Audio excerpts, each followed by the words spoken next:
Greetings, sailors. Welcome back to World of Warships. And, well, we're actually going to have a double in that tomorrow's video is probably going to be World of Warships as well, because there's been a new premium out.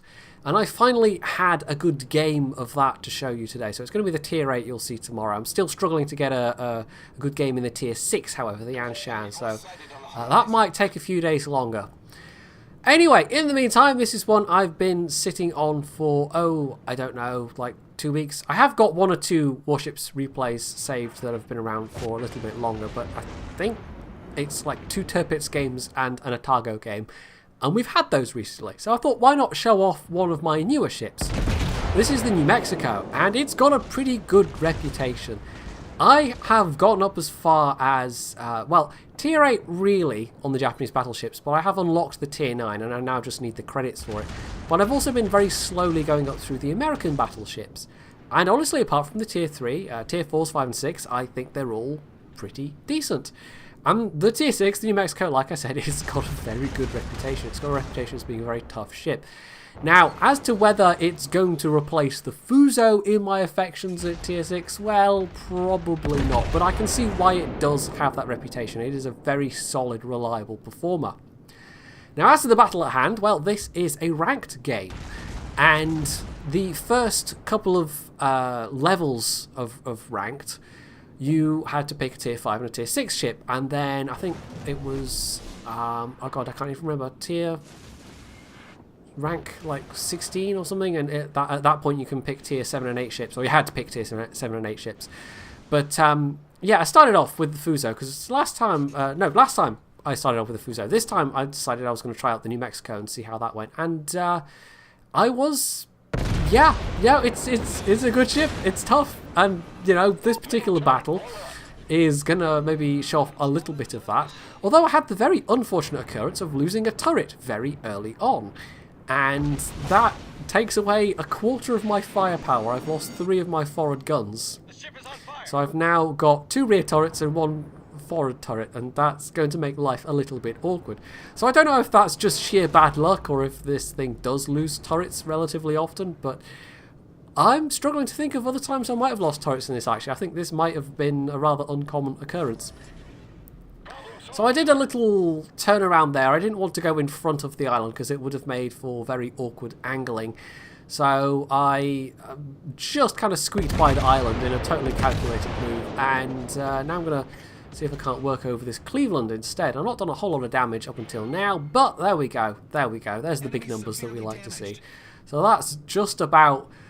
I'm trying to figure that's gone from 2,000 to 18,000. So that would be a multiple of something. I shouldn't do numbers. I just shouldn't do numbers. Anyway, getting a citadel on a Cleveland's always nice, and it's always more likely to happen at these slightly longer ranges. Although it's not that long range, it's only 12 kilometers or so. So it's not like this was at the edge of the shell range. I will note, by the way, I mean, the default range of the American battleships is severely unimpressive, but you can at least mount a gun module to increase that. And it honestly seems kind of necessary in that particular equipment slot. It kind of seems like you need to have that module on to get the best out of your US battleships, because they don't have the speed.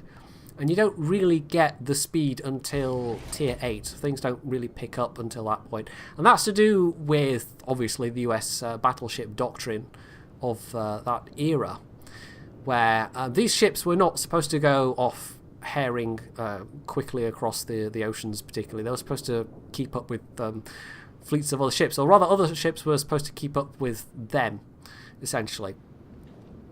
Anyway, I totally smoothly, totally didn't at all hit that New York.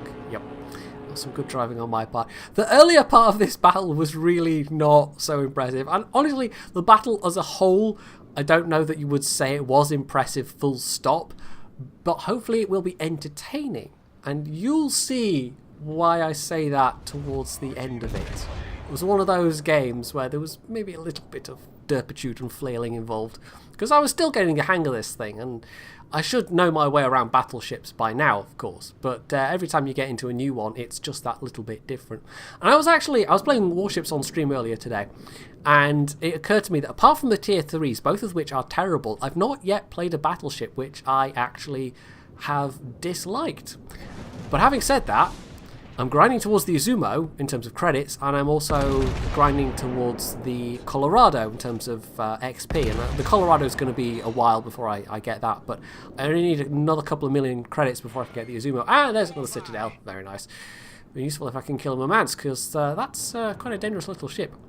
So, yeah, having said, I haven't yet met one apart from the tier 3s that I didn't like. I'm about to hit what are generally considered the low points of each line beyond tier 3, because the tier 3s are just dreadful, both of them. Anyway, so the Murmansk is down, and we look like we've got a reasonable lead at this point. We certainly do in points. If I can get this Farragut, well, a bit of damage would be nice, and a bit of damage is what I get, so that's not too bad. That was a pair of overpenning hits. We can hopefully focus this guy down. We've got both cap points right now, though the Farragut was capping A, but he's about to run out the edge. However, there's a Minikaze also running into B. And I'm sort of aware, and you can see I'm kind of looking over there every so often, that there's a New Mexico to the left, but he's just taking down the Cleveland, so I'm going to have to pay attention to him relatively soon. Otherwise, that might be a problem. But for the time being, I was relying on the New York to basically take care of this. But oh, there we go. That was very nice. That was the Farragut, I think I took down. But I am going to have to now turn my attention to this New Mexico and trust that the Cleveland can take on the Minikaze. Because, yeah, I just really started to turn in time there. Now, I do have a hit points advantage on this guy, and it's 2 versus 1. It's me and a New York versus this guy. And the New York's actually got quite a lot of health.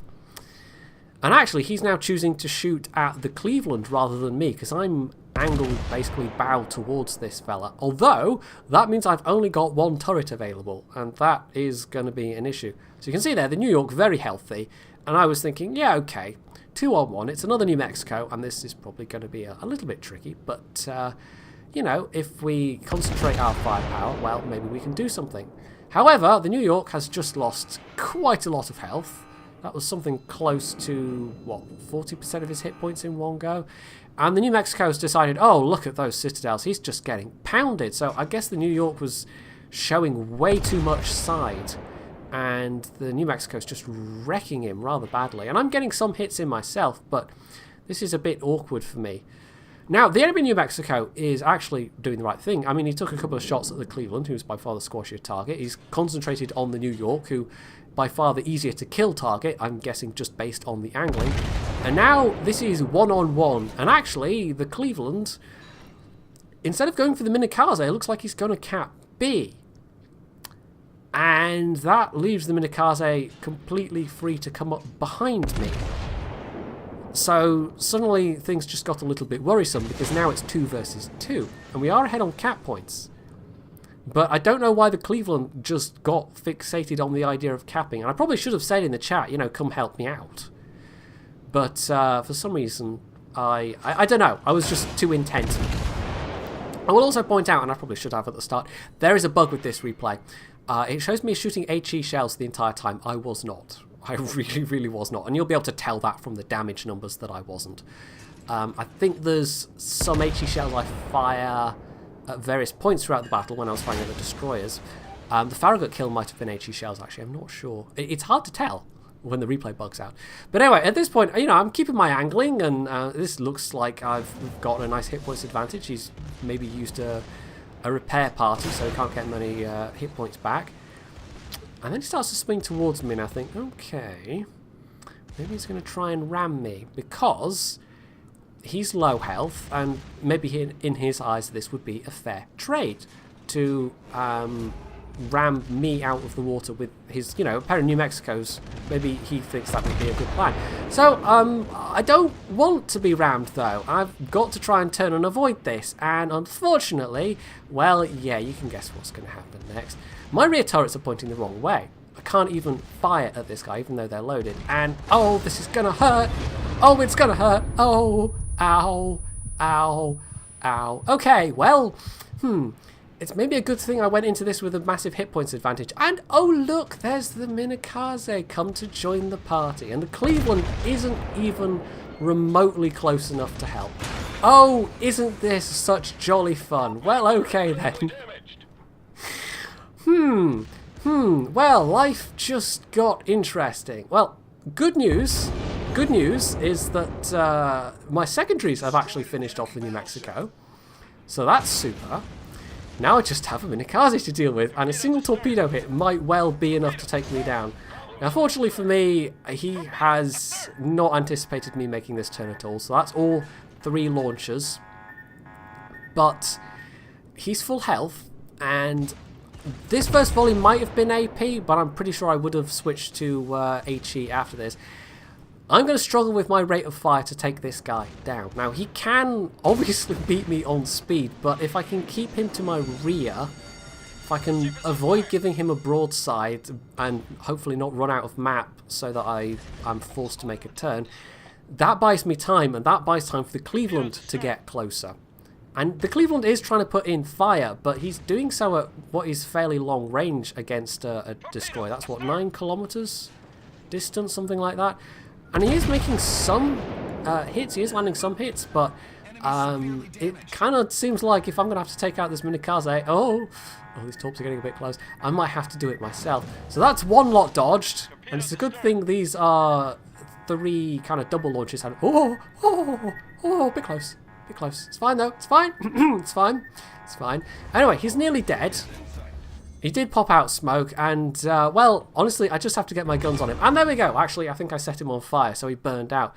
So, yeah, it all got interesting at the end there. It was one of those games where it starts off very inauspiciously or inconspicuously, or it just doesn't seem like it's going to be that much. And then, well, as you can see, 1800, just under 1900 base XP, 3 kills. I got the final kill there as well, so... yeah, I was quite pleased to have walked away from that one alive, and I know that giving my side to the other New Mexico was the wrong thing to do, but I'm still convinced he intended to ram me, and so it was either risk multiple citadels and turn, or it was hold course, keep the angle, and risk just dying, because if he'd rammed me, I think I would have died. 2 New Mexicos against each other. The way ramming damage works, it's all about, it's like World of Tanks, it's not really the hit points that count, it's the weight of the vehicles relative to each other. So, a New Mexico ramming into another New Mexico, I didn't want to take my chances when I felt I was at least guaranteed something of a chance turning, even though it did result in multiple citadels, but still... It was a little bit exciting, and I was quite pleased to have won that one when it kind of... I mean, it initially looked like we were going to, you know, just easily walk away with it, and then things got a little bit more interesting. But hey, sometimes those are the most enjoyable matches to play in Warships, even if you're kind of left a little bit shaky afterwards. So hopefully you've enjoyed this quick slice of New Mexico ranked action, and... if you want to see more Warships, then tune in tomorrow, and I will have some Loyang preview footage for you, and I'll talk about my impressions of it. So if you've enjoyed this one, you can hit the like button, you can leave any comments below, you can subscribe to my channel, and as always, stay tuned for more.